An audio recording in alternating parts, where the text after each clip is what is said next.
Irmãos, bom sábado, bem-vindos à casa do Senhor. Eu gostaria que pudéssemos começar estes momentos de revisão da lição da Escola Sabatina, orando ao Senhor. Peço então que possamos fazer silêncio, baixar as nossas cabeças e orarmos ao Senhor. Nosso Deus, nosso Pai amado e muito querido, ó Senhor, estamos aqui com o nosso coração cheio de emoção, cheio de alegria, porque, como disse David, mais vale um dia nos teus átrios do que muitos outros em outras partes. Na verdade, o nosso alimento, a nossa alegria é estar na tua presença, Senhor. Nada se compara à intuição da tua santa e divina presença. Por isso estamos felizes, estamos, Senhor, com o coração cheio de emoção, por estarmos aqui e podermos partilhar aquilo que aprendemos durante a semana contigo, Senhor.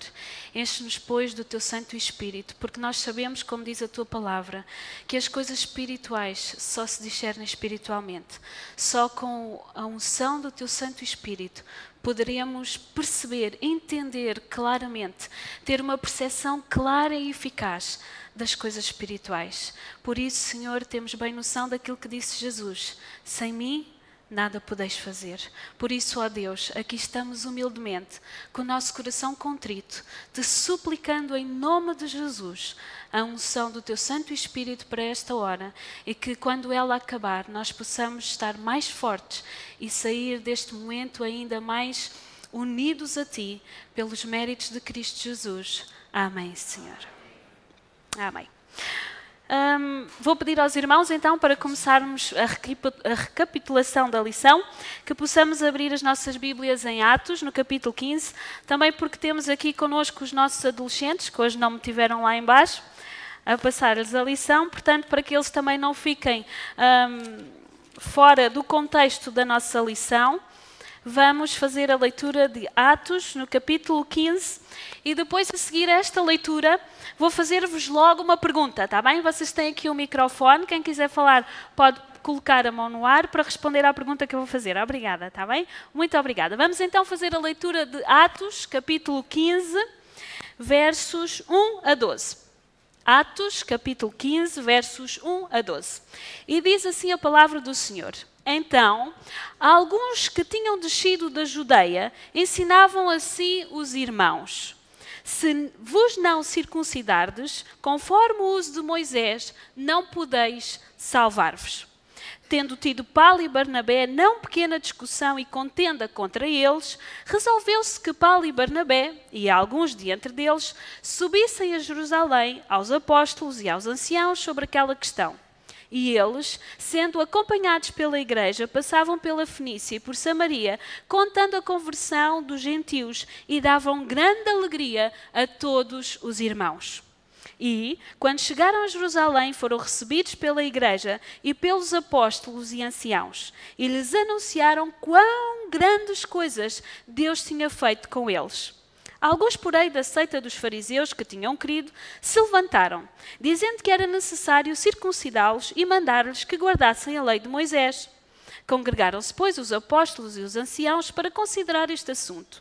E, havendo grande contenda, levantou-se Pedro e disse-lhes: Varões irmãos, bem sabeis que já há muito tempo Deus me elegeu de entre vós, para que os gentios ouvissem da minha boca a palavra do Evangelho e cresçam. E Deus, que conhece os corações, lhes deu testemunho, dando-lhes o Espírito Santo, assim como também a nós. E não fez diferença alguma entre eles e nós, purificando os seus corações pela fé. Agora, pois, porque tentais a Deus, pondo sobre a serviço dos discípulos um jugo que nem nossos pais, nem nós podemos suportar?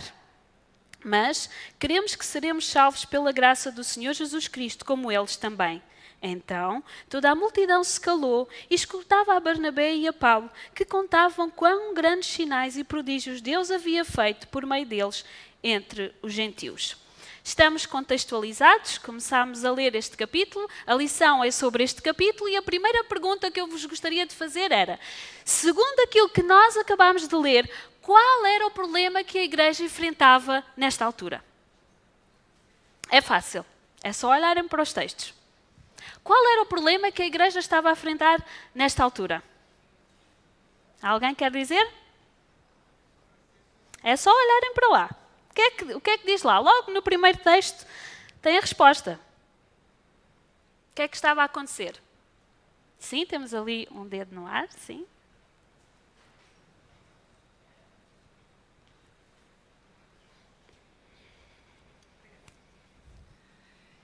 Havia uma contenda entre os irmãos, porque os cristãos que eram descendentes dos gentios, então da Grécia, eles tinham uma mente um pouco mais aberta, mas a questão era os cristãos judeus que achavam que para esses novos cristãos deveriam ser circuncidados. Se eles não se tornassem judeus primeiramente, eles não seriam aceitos. E aí é onde começou uma contenda, porque eles queriam ainda fazer as práticas do legalismo de Moisés.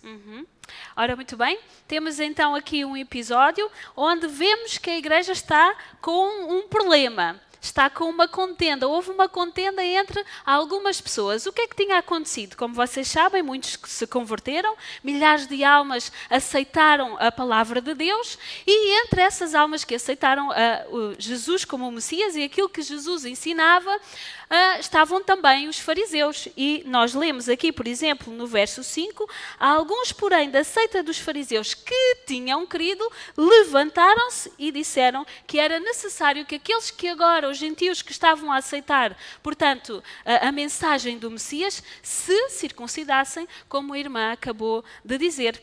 E isto criou realmente um problema muito grande, tão grande que Paulo e Barnabé, vemos no versículo 2, não é verdade?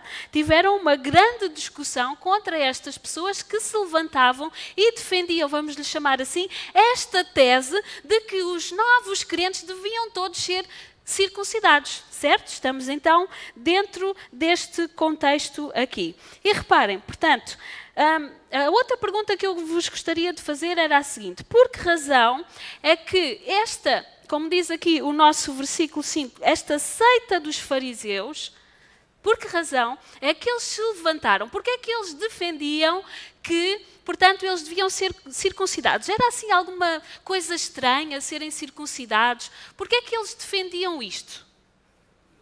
Quem é que antes de os avançarmos para os criticarmos abertamente, vamos perceber uma coisa: quem é que tinha dado a ordem de circuncidar o povo de Deus?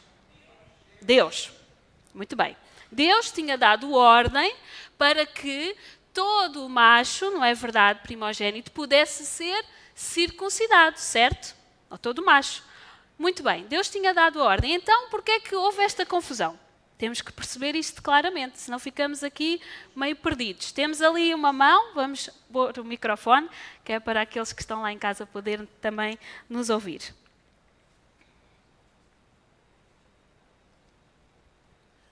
Realmente Deus tinha dado a ordem? Essa ordem ao povo, mas a um Sim. povo especial que tinha uma missão especial. Que a determinada altura essa missão é aberta a todos. Ou seja, com a morte de Cristo, a missão de levar a mensagem, ela é aberta a todos. Então deixa de ter qualquer tipo de... está-me a fugir a palavra. Deixa de ter qualquer tipo de justificação a questão da circuncisão. Porque foi num contexto, assim como nós vamos ver que eles decidiram algumas coisas em determinado contexto, não é? E isso é importante nós vermos sempre em que contexto é que Deus deu a questão da circuncisão. Ok, muito bem. Vamos um bocadinho mais longe. Que confusão é que eles estavam aqui a fazer que o autor da lição menciona? Alguém consegue arriscar? Posso responder? Sim. O versículo 1 diz logo na parte final qual era a razão. Eles diziam: se não forem circuncidados, não sereis salvos. Exatamente. Ou seja, a salvação era pela circuncisão. No entanto, voltando ao que disse o David ainda agora, foi Deus que instituiu a circuncisão, mas que idade tinha Abraão quando se circuncidou? É muito interessante ver isso em Gênesis capítulo 17. Ele tinha 99 anos. Quer dizer, ele morreu com 100 e poucos anos, não é? Portanto, foi muito próximo da morte que ele se circuncidou. E foi isso que o salvou? Não. Muito bem. Era essa mesma a resposta. Então, qual era a confusão que eles estavam a fazer? Como o nosso irmão disse, e diz aqui logo no primeiro versículo, eles defendiam que se as pessoas não fossem circuncidadas, então não seriam salvas. Portanto, a confusão que eles estavam aqui a fazer era entre a aliança que Deus tinha feito com o seu povo e a questão da salvação. Porque ninguém era salvo por ser quê? Circuncidado, certo? Mesmo na altura do antigo Israel. Eu acho que é importante nós lermos aqui na página 65 do vosso tremensário. Reparem aqui, depois da segunda pergunta, diz-nos o seguinte: ao dizerem que nenhum gentio podia salvar-se sem primeiro se unir ao judaísmo, estes homens estavam a misturar dois conceitos distintos: a aliança e a salvação, como nós acabámos de referir. Ser-se membro da comunidade da aliança de Deus não garantia a salvação. Já vamos ler um destes textos. Para além disso, o próprio Abraão foi salvo, justificado, como nos diz a Bíblia, pela fé. O que aconteceu antes de ele ter sido circuncidado e não porque o fora. A salvação sempre foi pela fé, enquanto a aliança era uma provisão graciosa através da qual Deus se tornaria conhecido e tornaria conhecido o seu plano salvador a todo o mundo. Israel tinha sido escolhido para esse propósito. Israel tinha sido escolhido para quê? Para revelar Deus ao mundo. Sim, irmão, diga.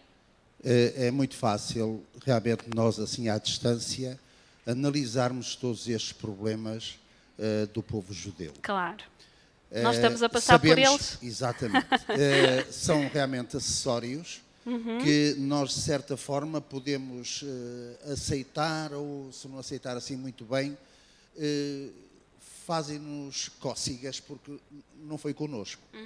Nós temos também, presentemente, e isso é que importa também referenciar, ia já lá. Exato, circuncisões. Portanto, acessórios que nos podem realmente impedir de nos desviar realmente do objetivo principal, que é Cristo. Claro, sem dúvida. E esses acessórios, como, sei lá, eu não estou a dizer que é bom, que é mau, Claro, sei lá, toda a gente tem que ser vegetariano, ou toda a gente tem que ser adventista do sétimo dia. Não vamos pegar nos acessórios, que é para não haver o mesmo que aconteceu com eles. Com certeza, porque senão estamos a voltar aos tempos antigos, estamos a fazer exatamente aquilo que os judeus estavam a fazer e a luta que eles criaram, portanto, aos discípulos e aos próprios gentios. Claro, claro. Obrigada, irmão. Ia pegar nisso mesmo e fazer essa pergunta já agora a seguir, mas o irmão já respondeu. Se hoje em dia nós passamos exatamente o mesmo que eles passaram, temos ou não temos o mesmo problema que eles tiveram? Temos ou não temos dentro da igreja quesílias? E às vezes por questões que podem ser passadas por alto. Há questões, eu às vezes penso, há questões que as pessoas levantam que não têm lógica nenhuma, que não há razão de ser. Às vezes especulações acerca de coisas que a Bíblia não diz, que os irmãos se põem a discutir. Não tem sentido, meus queridos irmãos. Há tanta coisa na Bíblia onde a gente pode pegar, onde a gente pode ler, onde podemos refletir e deliciar-nos como um banquete. Tanta coisa linda e maravilhosa. Porque razão havemos nós de pegar em coisas às vezes que são, como o irmão disse realmente e bem, acessórios, que desviam o nosso olhar de Cristo Jesus, desviam a nossa atenção daquilo que realmente é importante e fazem-nos ter estas quesílias realmente entre nós. Não quer dizer que algumas questões não sejam importantes, não é isso que eu estou a dizer. Há questões que são importantes, precisam de ser debatidas, precisam de ser mantidas e precisam de continuar, portanto, a manter-se no meio do povo de Deus. Não é isso que eu estou a dizer, mas há outras coisas que realmente são acessórios, como o irmão dizia, e não nos devemos debater sobre eles. Eu gostaria, não sei se vocês têm o comentário, eu não vivo sem o comentário, para mim o comentário é tudo, e na página 57 Ellen White diz-nos uma coisa muito importante. Nós vimos, através desta história, que se levantaram algumas pessoas, e já vamos ver mais à frente, dizendo algumas coisas, e já percebemos porquê, acerca da circuncisão. Já lá vamos também mais à frente a ver o que é que os apóstolos depois fizeram e o concílio em Jerusalém. Mas, antes de avançar um bocadinho mais, eu gostaria de perguntar aos irmãos, quando surgem erros levantados por alguns irmãos dentro da igreja, qual deve ser a nossa maneira de agir? Como igreja e como indivíduos. quando alguém levanta alguma questão que é suscetível de ser questionada, qual deve ser a nossa atitude? Primeiro como indivíduos e depois como igreja. Eu penso que isto é importante para nós respondermos àquilo que o irmão estava a dizer também. Qual deve ser a nossa atitude quando surgem burburinhos, questões que realmente são duvidosas dentro da igreja? Antes de passar a ler o comentário de Ellen White. Alguém quer dizer alguma coisa? Diz? Estarmos unidos no espírito de oração. Mais ideias? Devemos ser apaziguadores, reconciliadores. Todas as questões devem ser feitas Esperem, com amor. Quem é que está a falar? Que eu não estou a ver. Sim, irmã, diga. Devem ser feitas com amor, com o espírito de oração e pedindo o auxílio do Espírito Santo. Muito bem. Deixem-me perguntar-vos. Já agora só. Sim, sim. Na sequência do que diz a nossa irmã Fernanda, há sempre um propósito em qualquer discussão de algum assunto relacionado ou com a igreja ou com o indivíduo, que é a restauração, ou seja, a redenção. Foi isso que Deus fez sempre. A partir do momento em que o homem pecou, o único objetivo de Deus foi redimir, foi resgatar. Deve ser esse o propósito sempre de qualquer discussão dentro da igreja. Não é, e seguramente não é a igreja que salva. E tenhamos isto bem presente. Não é o facto de eu ser adventista do sétimo dia e ser da 4ª geração de adventistas do sétimo dia. Portanto, na minha família, a igreja adventista é uma tradição, mas não é por tradição que eu sou salvo. Claro. É por Cristo. E Cristo salvou porque veio redimir-me, a mim e a todos. Portanto, é sempre nesse propósito. A partir do momento em que haja um espírito de condenação, não estamos a redimir. Daí aquilo que dizia a nossa irmã Fernanda, o espírito de amor, de restauro. Quantos de vocês conhecem bem a história dos nossos pioneiros? Levantem a mão. Poucos? Muito poucos. Mas gostaria de vos dizer que não foi fácil estabelecer aquilo que nós temos hoje. E os nossos pioneiros, eu acho lindíssimo Ellen White a descrever tudo aquilo que eles viveram. E ela diz que muitas vezes eles se reuniam para debater uma questão. E eles não conseguiam chegar a um consenso em relação a essa questão. Tudo para nós hoje é muito fácil, ou praticamente é muito fácil, porque nós já temos, entre aspas, a papinha toda feita, não é verdade? Mas para eles foram questões, por exemplo, a justificação pela fé, não é? É uma questão que para nós hoje é básica, completamente fácil, para nós hoje não há dificuldade em entender, mas para eles houve grande dificuldade em entender a justificação pela fé. E é interessante que Ellen White diz que muitas vezes eles se reuniam para debater estes assuntos. E sabem o que é que eles faziam? Quando eles viam que realmente eles não estavam a conseguir, já estavam alterados em relação ao debate do assunto, eles terminavam por ali aquela reunião, eles choravam juntos, ajoelhavam-se pedindo ao Senhor que os auxiliasse, que os abençoasse, que os ajudasse, iam para casa novamente estudar as Escrituras e depois voltavam-se a reunir. E ela diz, com lágrimas, com muitas lágrimas nos reuníamos, chorávamos juntos, abraçavam-se. É uma descrição tremenda que ela faz em muitos dos seus livros. Chorávamos juntos até que obtivéssemos a resposta da parte do Senhor. Eu pergunto, meus queridos irmãos, e sobretudo também aos irmãos do Conselho, é assim que nós agimos? Quando vem o assunto, sabem como é que nós agimos a maior parte das vezes? Eu acho que isto diz assim, mas nem trazemos a Bíblia, nem trazemos o Espírito de Profecia, damos as nossas opiniões e está tudo feito. Mas nós precisamos de refletir sobre os assuntos. Nós precisamos de ler a Palavra de Deus, trazer a Palavra de Deus para dizer, está escrito como Jesus disse. Precisamos de nos unir, como dizia a irmã, em oração, com corações contritos, com corações cheios de amor, cheios de zelo pela redenção, pela nossa própria redenção e pela redenção do próximo. Será que nós temos este espírito dentro de nós? Este espírito de querer ser reconciliadores, apaziguadores, como dizia o nosso irmão muito bem. Reparem que aqui na página 54, como eu vos ia ler há pouco, diz o seguinte: quando surgem erros e são ensinados como verdade bíblica, os que têm uma ligação com Cristo não confiarão no que diz o pastor, Mas à semelhança dos nobres bereanos, examinarão as Escrituras todos os dias para ver se essas coisas são de facto assim. Quando eles descobrem qual é a palavra do Senhor, colocam-se ao lado da verdade. Ouvem a voz do verdadeiro pastor dizendo: este é o caminho, andai por ele. Esta deve ser a nossa primeira experiência quando lidamos com erros que surgem na igreja. Devemos nos ajoelhar diante do Senhor, devemos pesquisar aquilo que a palavra do Senhor nos diz e nos escritos de Ellen White, e devemos pedir ao Senhor que nos ilumine. E como dizia Ellen White nessas experiências que vos referi há pouco, não devemos sair da presença do Senhor até que dele possamos obter resposta. Sim, irmão? Já agora, a propósito Sim. disto, o versículo 28 do capítulo 15 de Sim. Atos também dá uma resposta extraordinária que vai Sim. na sequência daquilo que a irmã está a dizer.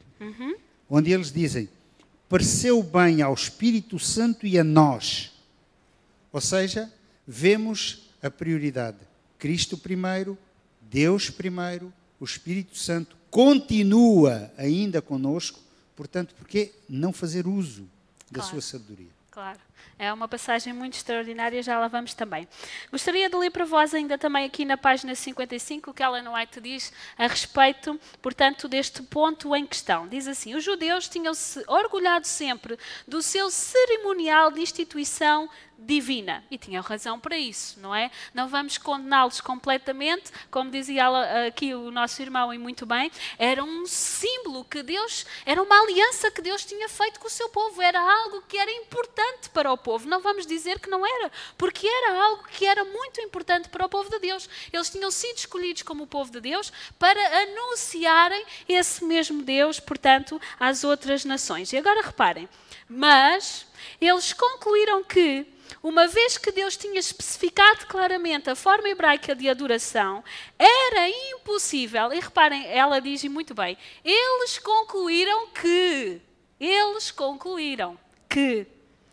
portanto, era impossível que ele, Deus, alguma vez autorizasse uma mudança em quaisquer das suas especificações. Eles concluíram que, ao pensarem sobre esse assunto e ao não, como eu estava ainda há pouco a falar, ao não buscarem Deus intensamente para saber qual era, portanto, a resposta de Deus em relação a este assunto, eles decidiram que deveria ser, portanto, a circuncisão deveria ser continuada. Decidiram que o cristianismo devia ligar-se às leis e às cerimónias judaicas. Tinham dificuldade em perceber o fim das coisas abolidas, como disse ali o nosso irmão David, o fim das coisas abolidas pela morte de Cristo. Agora reparem, Paulo tinha-se orgulhado do seu farisaísmo estrito, mas depois que aconteceu o quê a Paulo? Paulo era um fariseu completamente, como é que é de dizer a palavra, ajudem-me, irrepreensível, não é verdade? E obstinado. Obstinado também. Portanto, era um fariseu em quem realmente a sinagoga estava a apostar, porque ele era, digamos assim, entre aspas, obviamente, de uma qualidade extraordinária, como nós vimos depois no desenrolar da história de Paulo. Mas reparem, o que é que aconteceu com Paulo? Por que é que ele percebeu tão facilmente que a graça de Cristo era a única coisa que podia salvar? Querem responder? O que é que mudou? O que é que mudou Paulo? Porque é que ele, de repente, deixou de ser aquele fariseu perseguidor dos cristãos e depois passou a ser uma pessoa completamente diferente? Sim, irmã? O encontro com Cristo. O encontro com Cristo. Quando ele viu o Senhor Jesus e quando Jesus lhe dirigiu aquelas palavras: Saulo, Saulo, por que me persegues? O encontro com Cristo mudou completamente toda a sua vida. O seu orgulho, o seu fanatismo foi completamente derrotado pelos méritos de Cristo Jesus. E é verdade, meus queridos irmãos, sempre que nós temos um encontro com Cristo, não há como continuar com orgulho. É impossível. Se vocês repararem, todos aqueles que já alguma vez tiveram um encontro com Deus, um encontro até com os anjos de Deus, qual era, digamos assim, a atitude dessas pessoas? Quando Isaías teve a visão do trono, em Isaías no capítulo 6, quando, por exemplo, os pais de Sansão se encontraram também com o Senhor ou por aí fora, qual foi a atitude deles? O que é que eles disseram? Ai de mim que vou? Quê? parecer. Uma atitude de reverência, uma atitude de total submissão e humildade, porque Deus é tão grandioso, tão majestoso, que não há como haver orgulho diante da presença do soberano. Quando nós verdadeiramente temos um encontro com o Senhor, a humildade, a submissão, eu diria mesmo a pequenez, faz parte do sentimento de cada um de nós. É impossível. E então reparem, ela diz, Paulo tinha-se orgulhado do seu fariseísmo estrito, mas depois de Cristo se ter revelado a ele na estrada de Damasco, a missão do Salvador e o seu próprio trabalho na conversão dos gentios ficaram claros na sua mente. Ele compreendeu com clareza a diferença entre uma fé viva e um formalismo morto. Eu pergunto-vos, vou-vos fazer outra pergunta. O que é que os irmãos têm a dizer acerca de um formalismo morto? O que é que Ellen White quis dizer com isto? O que é um formalismo morto? O que é?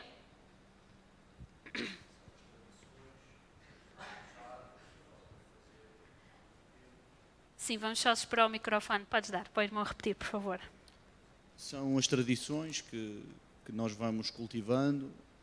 E essas tradições muitas vezes, disse há bocadinho que o encontro com Paulo fez a diferença. Ele passou a ter uma mente aberta, capaz de aceitar, de conseguir ver coisas novas e diferentes. E às vezes as instituições, quando têm há muitos anos, começam a ficar bloqueadas. E então começamos a criar esses formalismos que são mortos, porque no fundo, em essência e em espiritualidade e em capacidade para nos levar para mais perto de Cristo e da salvação, são nulos.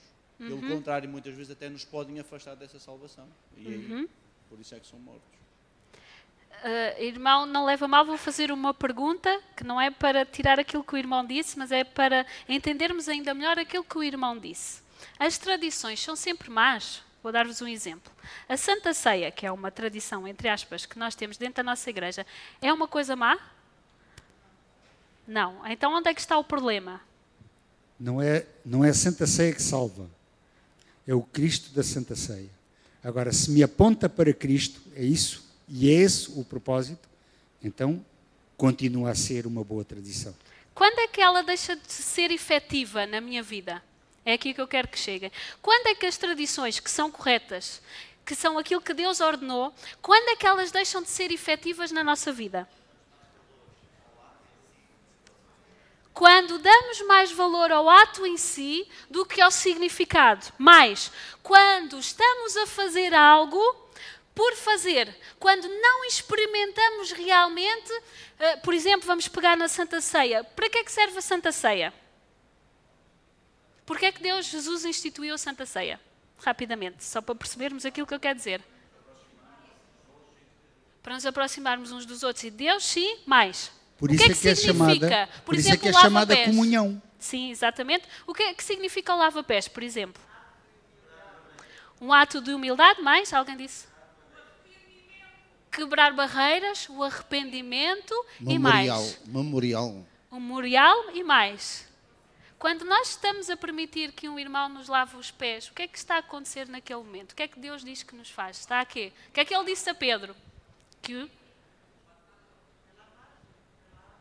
a lavagem pela água, que significa o quê? É como se estivéssemos a ser de novo o quê? Limpos, batizados, como no batismo, não é? Portanto, estamos de novo a ser limpos. É uma cerimónia que é muito linda e muito importante. Mas ela deixa de ser efetiva quando eu a faço só porquê? Só porque é uma formalidade, só porque é uma tradição. Eu tenho que sentir, já lhe dou a palavra, irmão, eu tenho que sentir aquele momento, eu tenho que sentir, experienciar, experimentar, desculpem, aquilo que Deus quer fazer comigo naquele momento. Tenho que experimentar o arrependimento, como a irmã dizia, tenho que experimentar o perdão, o regozijo de estarmos uns com os outros perdoados em Cristo Jesus. É um momento lindo que, se nós o vivermos intensamente na ação do Espírito Santo, pode fazer maravilhas na nossa vida. É ou não é, irmãos? Como é que eu posso fazer a cerimónia do lava-pés e tudo mais que vem a seguir, se eu estiver zangado com algum irmão? Então é uma tradição, é verdade, mas é uma oportunidade que o Senhor nos dá para nos redimir, para nos restaurar. Vou dar-vos outro exemplo antes de dar a palavra ao irmão. Por exemplo, o facto de pormos as moedas no cesto das ofertas pode ou não tornar-se uma formalidade? claramente que se pode tornar uma formalidade.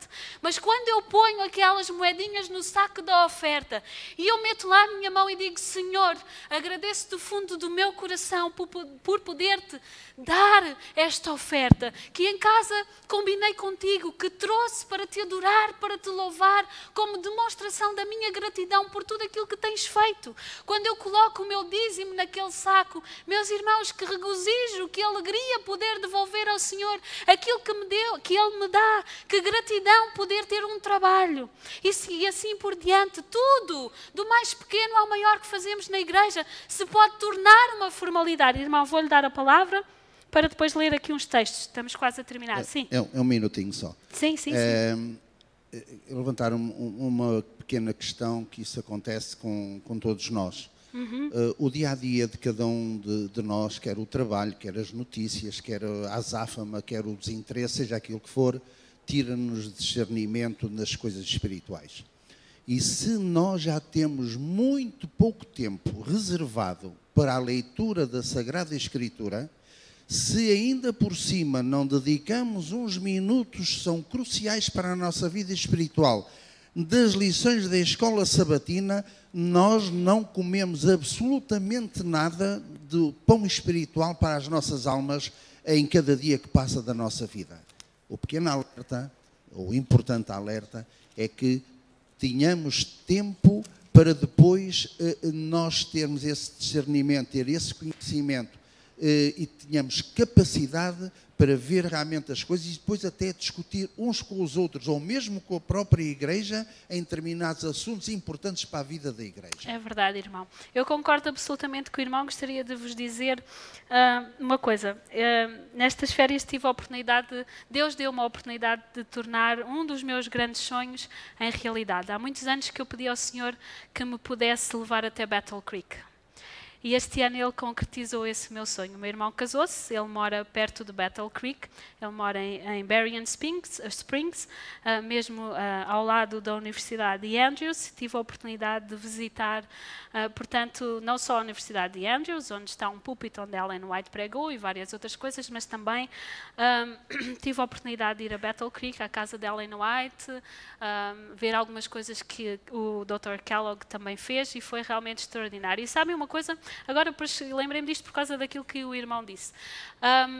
Eu, numa dessas minhas viagens, foi tudo muito lindo, muito extraordinário, não tenho tempo agora de vos contar, mas é interessante que eu comi uma coisa que foi deliciosa. Mesmo, sabem os irmãos, quantos de vocês é que já comeram uma coisa que vos soube mesmo bem? Ponham a vossa mãozinha assim. Quantos de vocês estão a comer e dizem assim: ai, que bom, que coisa tão maravilhosa.